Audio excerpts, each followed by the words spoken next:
Hello and welcome to Integrator Dima channel, and today I would like to tell you about two translation services that can help you to move your translations out of the code. The first is Lokalise and second is Phrase.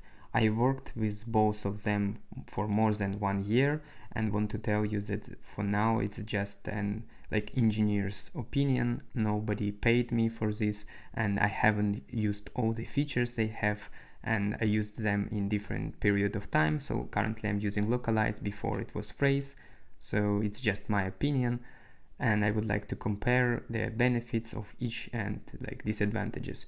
So let's start from integration. I think for Lokalise the integration is more smooth. So in case of Phrase, you need to have and configure YAML file, then synchronize it in your project integration, and yeah, I struggled a little bit with this. And in Lokalise it's easier, so you can just add language and maybe upload your file and that's it. So yeah, no other additional steps like mapping of IDs with languages, so nothing like that is needed.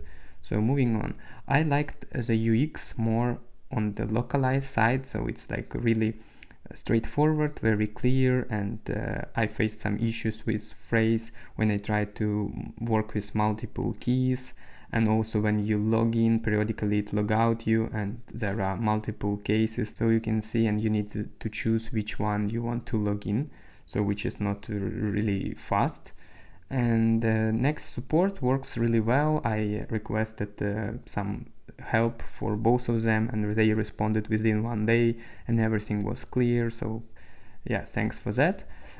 Docs. So in Lokalise, honestly, there is no need to use docs as everything is embedded in the portal itself, so you can just understand very easily what you need to do, how to connect your repository and the service itself. And in Phrase, docs are not very user-friendly. Pre-translate surprised me, as in Lokalise we have some quota, and with multiple projects we faced the limitations there. So at the moment we are doing pre-translation locally using an internationalization plugin for Visual Studio Code, and in Phrase, from what I remember, it was working without any problems, and yeah, it was pretty good and cool feature.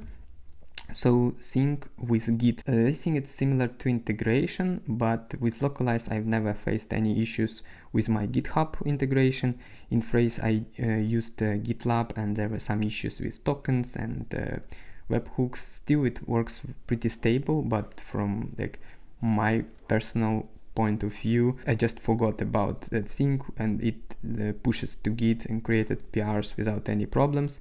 And a little bit I struggled with Phrase at that moment. Maybe it's because of the GitLab, so I'm not sure what the issue was there. And yeah, price. So honestly, the prices are really similar.